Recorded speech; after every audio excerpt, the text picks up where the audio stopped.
ওম শান্তি। আজকের তারিখ হলো 29/6/2024। প্রাতঃমুরলী। ওম শান্তি। বাপদাদা মধুবন।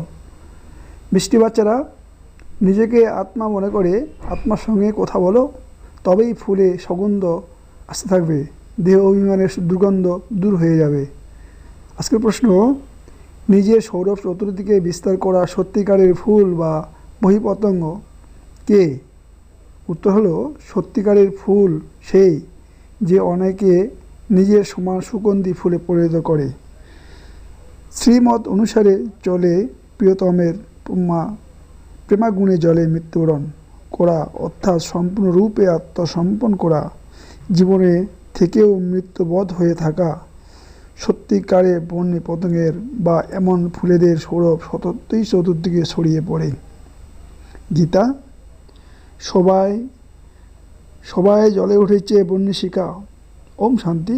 যেমন বন্যশিখারা গান শুনছে, পতঙ্গ বলো বা ফুলেই বলো, কথা একই। বাচ্চারা বুঝতে পারে যে আমরা সত্যিই কি বহিঃপতঙ্গে পরিণত হয়েছি, নাকি কেবলই ঘুরে ফিরে চলে যায়, বন্যশিখাকেই ভুলে যায়। প্রত্যেককে নিজের হৃদয়কে প্রশ্ন করতে হবে যে আমরা কতখানি ফুল হয়েছি আর জ্ঞানের সুগন্ধ কি ছড়িয়ে দিতে পারি।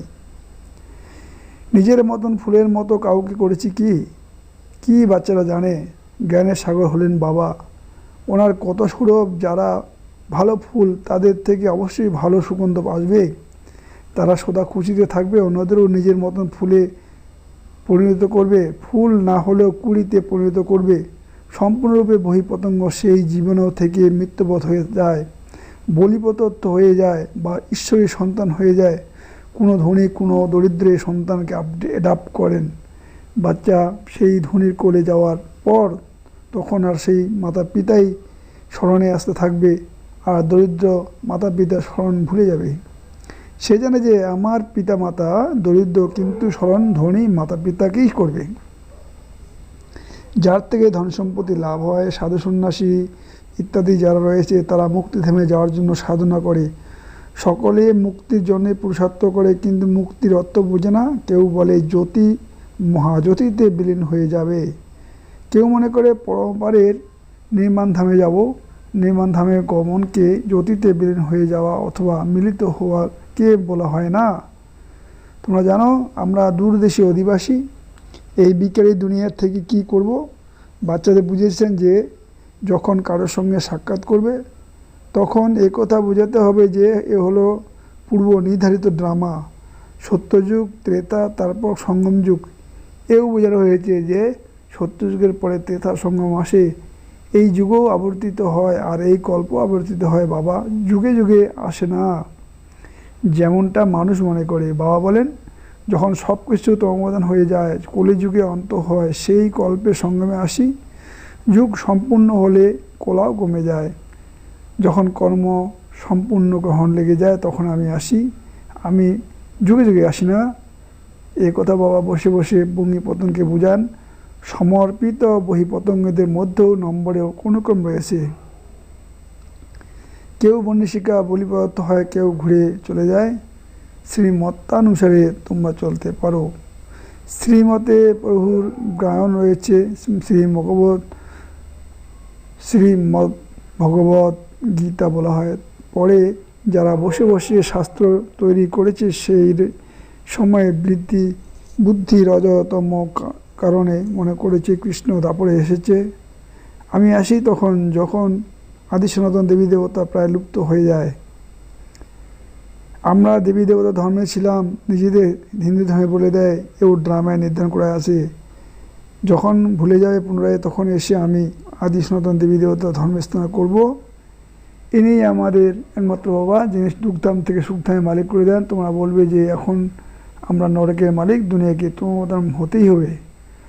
সকলেই পতিত, তবেই পবিত্রদের সম্মুখে গিয়ে এমন করে বাবা এখন বলেন, শ্রীমত অনুসারে চলো। জন্ম জন্মান্তর অনেক বোঝা মাথার উপর রয়েছে, তা না হলে ত্রাহি করতে হবে। ওরা তো মনে করে আত্মা অলিপ্ত, কিন্তু না, আত্মা সুখ দুঃখ দেখে, একথা কেউ বোঝে না। বা বারংবার বুঝিয়ে থাকেন, লক্ষ্য অনেক উচ্চ। এই সময় তোমরা পুরুষার্থ করো, কিন্তু তোমরা দুঃখী।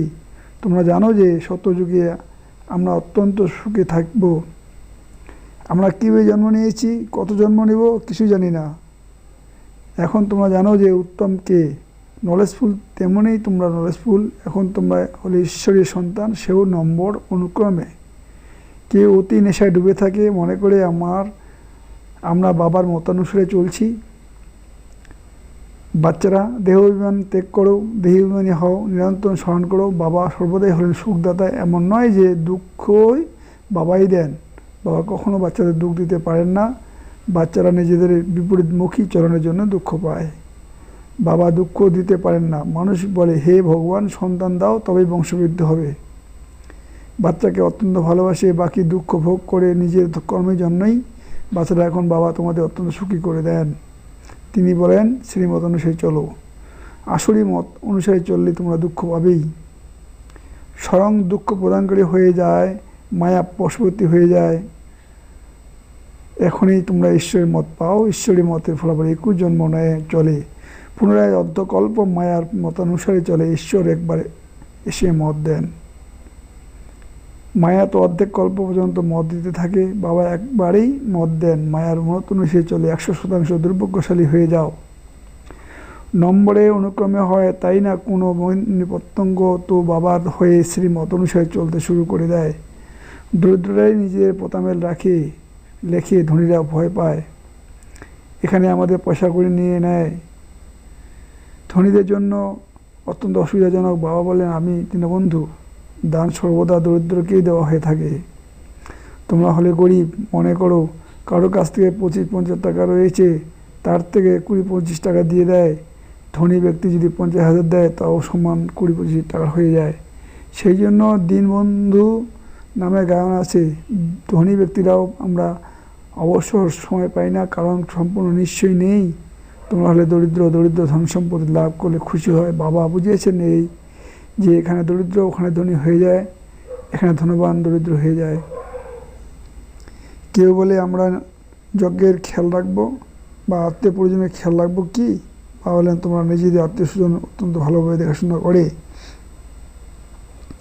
ভালো হয়েছে এই সময় তোমরা গরিব, ধনী হলে তোমরা বাবার থেকে সম্পূর্ণ উত্তরে প্রশ্ন করতে পারতে না। তারা তো পয়সা নিয়ে নিজেদের জমি জমা অর্থাৎ সম্পত্তি বানায় শিববাবা এমন করবেন কি না, কি না তা করবে না। বাচ্চারা এই সমস্ত ঘরবাড়ি ইত্যাদি তোমরা নিজের জন্যই তৈরি করেছো, কারো সম্পত্তি নেই। এ তো অস্থায়ী, কারণ অন্তিম সময়ে বাচ্চাদের এখানে এসে থাকতে হবে। আমাদের স্মৃতিস্মারক এখানে রয়েছে, সেই জন্য পরে এখানে এসে বিশ্রাম নেব। বাবার কাছে পালিয়ে যাবে যে যোগযুক্ত হবে, তারা সহায়তা পাবে, বাবার অনেক সহায়তা পাবে। তোমরা এখানে বসে বিনাশ দেখতে পাবে। বাচ্চারা যেভাবে প্রারম্ভে বাবা তোমাদের মনোরঞ্জন করেছে, পরমনোরঞ্জন পুনরায় করবে। অত্যন্ত ভালোবাসেন, আসবেন। যারা বৈকুণ্ঠে বসে রয়েছে অতি নিকটে আসতে থাকবে। এ তো বুঝে আমরা এখন যাত্রায় রয়েছি, কিছু সময় পরে বিনাশ হবে। প্রত্যেক বাচ্চা বোঝা উচিত কতখানি জ্ঞানের সুগন্ধ দান করছি। কাউকে জ্ঞান এবং যোগের শিক্ষা দান করছি কি? যারা করে তারা প্রফুল্লিত থাকে। বাবা অবগত হয়ে যান যে এরা কোন অবস্থায় রয়েছে। যত দ্রুত তারাই ছুটবে। বন্যী পতঙ্গ হয়ে গেছে, অনেক মায়া ঝড় আসবে, তার থেকে নিজেকে সেফ রাখতে হবে। এই রাজযোগ পরমপিতা পরমাত্মা এসে শিখিয়ে থাকেন। পরমাত্মা এসে আমাদের বোঝান, আত্মা জ্ঞান রয়েছে, আমি আত্মা, আমার এই আত্মা ভাইকে বুঝিয়ে থাকি। যেমন পরমপিতা আমাদের আত্মারূপী বাচ্চাদের বুঝিয়ে থাকেন, আমরাও আত্মা, বাবা আমাদের শেখান, আমরা বাবার এই আত্মার বুঝিয়ে থাকি। কিন্তু আত্মভাবের এই নিশ্চয় না থাকার কারণে নিজেদের মানুষ দেহ মনে করে মানুষকেই বুঝিয়ে থাকে। তোমরা আত্মাদের শোনাও, তোমরা এই দেহী অভিমানী হয়ে কাউকে শোনালে তখন তৎক্ষণাৎ তীরবিদ্ধ হবে। যদি স্বয়ং দেহী অভিমানী না হতে পারে তবে ধারণা করাতে পারবে না। এই লক্ষ্য অতি উঁচু বুদ্ধিতে এই কথা থাকা উচিত যে আমরা এই কর্মেন্দ্রিয়ের দ্বারাই কথা শুনি। বাবা বলেন, আমি আত্মাদের সঙ্গে কথা বলি। বাবা আজ্ঞা হলো অশরীরে নগ্ন হওয়া। দেহ অভিমান ত্যাগ করো, আমাকে স্মরণ করো, এই কথা বুদ্ধিতে আসা উচিত। বাচ্চারা তোমরা বুঝাও যে আমরা তো বাবার হয়ে গেছি, কিন্তু না, এর মধ্যে অনেক সূক্ষ্ম বুদ্ধি কাজ করতে থাকে। আমি আত্মা, আমি এই আত্মাকে বোঝাই। এ আশা আম্মা, এ হলো আমার ভাই, একে পথ বলে দেই। আত্মা বুঝতে পারে, এভাবে বোঝো, তবেই আত্মা নির্বিদ্ধ হবে। দেখে শোনাও, সেই জন্য আত্মা শোনে না। প্রথমে এই ওয়ার্নিং দাও যে আমি আত্মার সঙ্গে বার্তালাপ করছি, আত্মাকে তো তো না মেল না ফিমেল বলা যাবে, আত্মা তো আলাদা। মেল ফিমেল নাম হয় শরীর অনুসারে। শিব বাবাকে মেল না ফিমেল বলা হবে, তাই বাবা আত্মাদের বোঝান লক্ষণ এগুচু। আত্মাকে ইঞ্জেকশন দিতে হবে, তবেই দেহ অভিমান দূর হবে। তা না হলে সুগন্ধ আসবে না, শক্তি আসবে না। বিষয় অত্যন্ত ক্ষুদ্র। ফিরে যেতে হবে, সেই জন্য দেহাভিমানী হও, মনমনা ভব, পুনরায় মধ্যজীবী অটোমেটিক্যালি চলে আসে। এখন অতি সূক্ষ্ম বুদ্ধি লাভ, প্রত্যুষে উঠে বিচার বন্ধন করতে হবে, দিনে এত সার্ভিস করতে হবে, কারণ আমরা কর্মযোগী। লেখা রয়েছে নিদ্রা আজিত হও, রাত্রিতে জেগে উপার্জন করো, দিনে মায়ার ভীষণ উপদ্রব, অমৃতবেলায় বায়ুমণ্ডল ভালো থাকে। বাবাকে এই খেল লেগে অমুক হয়ে উঠে বিচার সাগর মন্থন করি। পার্থিব জগতে মালিক অসীম জলসীমা নিয়ে কত ঝগড়া করতে থাকে, ভাই ভাই মনে করে না, কেবল এমনি এমনিই বলে দেয় আমরা সকলে একত্র তো হতে পারে না। আত্মা অসংখ্য, সকল নিজে নিজের পাঠ রয়েছে।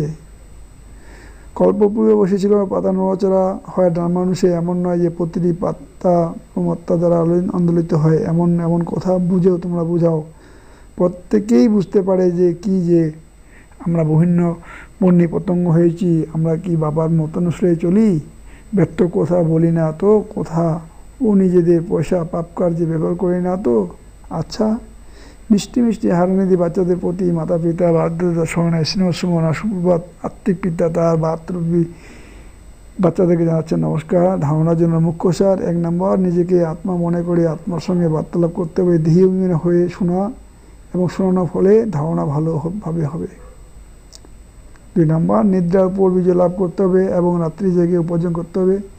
বিচার সাগর মন্থন করতে হবে। কোনো ব্যর্থ কোথায় নিজের সময় নষ্ট করা উচিত নয়। বরদান: তপস্যা দ্বারা নিজের বিকম্য তমগুণ সংস্কারগুলিকে ভস্ম করা, তপস্বী মুক্ত ভব।